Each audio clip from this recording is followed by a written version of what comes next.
In the morning, I had tabled before the House. I am, is it vertically challenged? You are loud enough. Go on.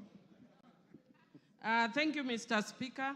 Mr. Speaker, I was indicating that earlier in the morning I had presented a report of a public participation on the proposed removal from office by impeachment of His Excellency Rigathi Gachagua, EGH, the Deputy President of the Republic of Kenya. Honorable Speaker, this is following the notice of a special motion by Honorable Mwengi Mutuse and in line with Article 1182 of the Constitution. Mr. Speaker, consequently, the House Business Committee approved a public participation program across all 290 constituencies, and I present on behalf of the House Business Committee. Mr. Speaker, I'll speak to the issue of the legal framework of public participation. And Mr. Speaker, Article 10.2 of the Constitution provides for the participation of the people as one of the national values and principles of governance. Mr. Speaker,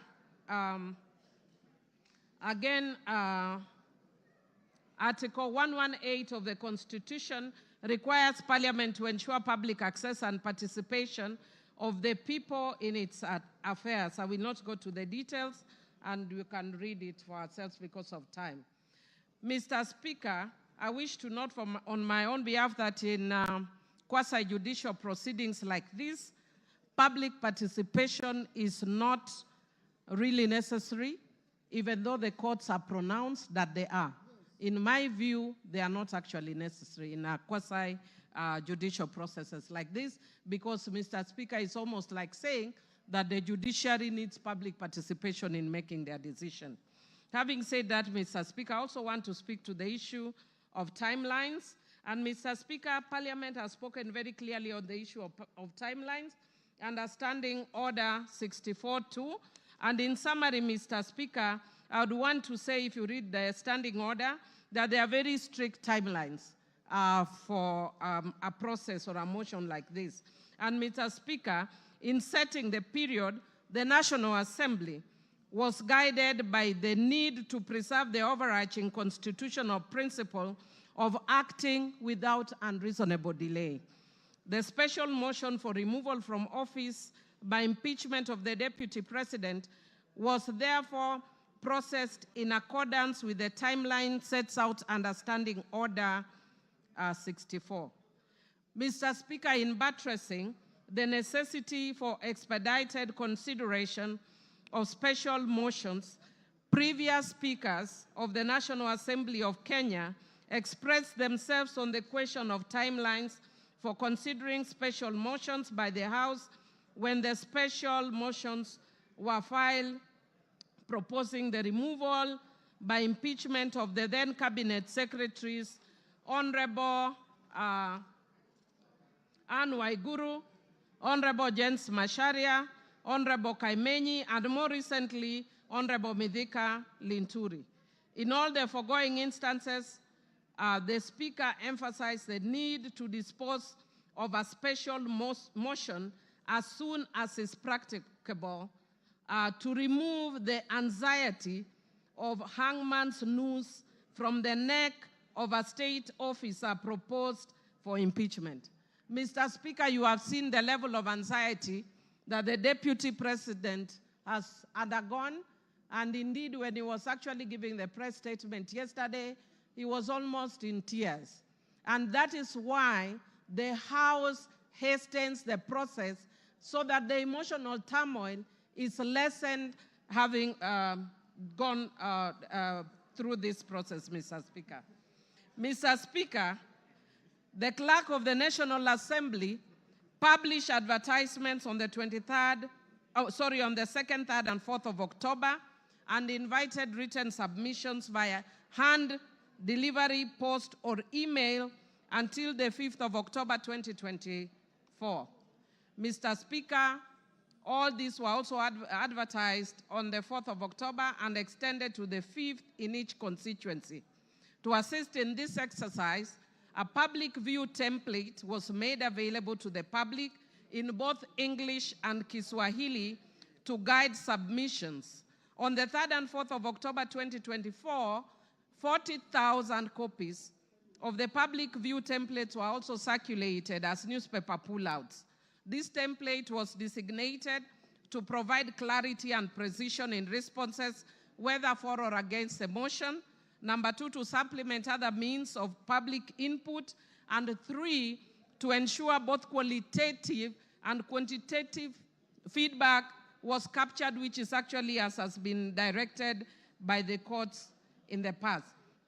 Mr. Speaker, I just want to indicate that many means were used, including radio, TVs, and other means to publicize this process, including Twitter, or formerly, currently X, or formerly Twitter, and Facebook pages.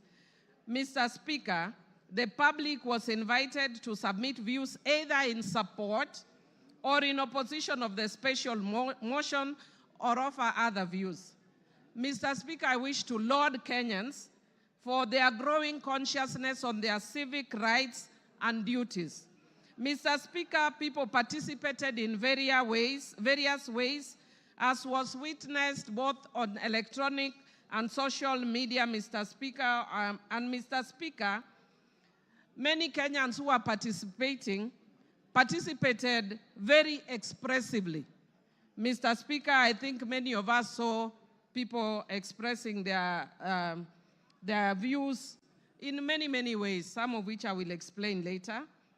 However, Mr. Speaker, by the nature of newsmaking, we saw the areas where the views were expressive, but much less in the areas where the views were not that expressive. Mr. Speaker, if you look at the report, and I want to download the parliamentary team, they have even captured photos of members of the public giving their views in constituencies very peacefully.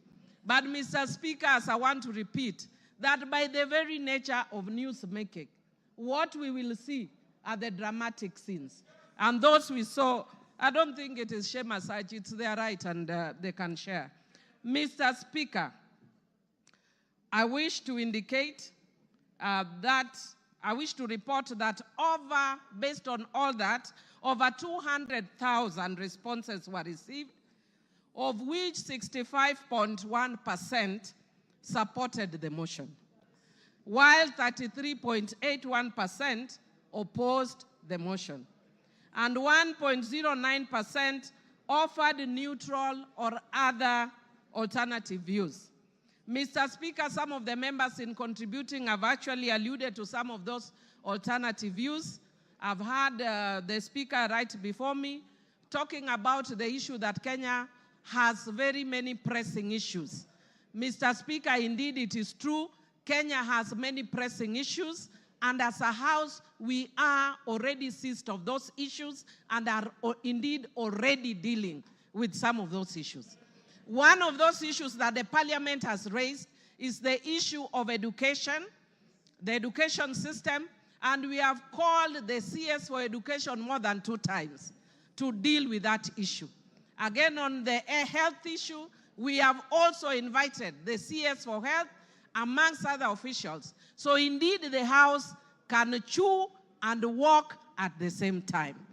Mr. Speaker, when a motion is brought of this magnitude, Parliament, by its own standing orders, must stop everything else and give priority to this motion. And that is why Parliament stopped all its business on Thursday and focused on this, and all members of Parliament went to their constituencies to deal with this issue. Mr. Speaker, I wish to indicate that given that this is a very special public participation process, a first of its kind, Mr. Speaker, since the Constitution was promulgated, there were some challenges, but which did not affect the overall product of public participation. Mr. Speaker, some of those challenges were as follows. Mr. Speaker, there was political interference at public forums such as Bomas of Kenya and Murang'a. Mr. Speaker, there was violent disruptions in areas like Olkalau, Kipipiri, and Nyeri Town. Mr. Speaker,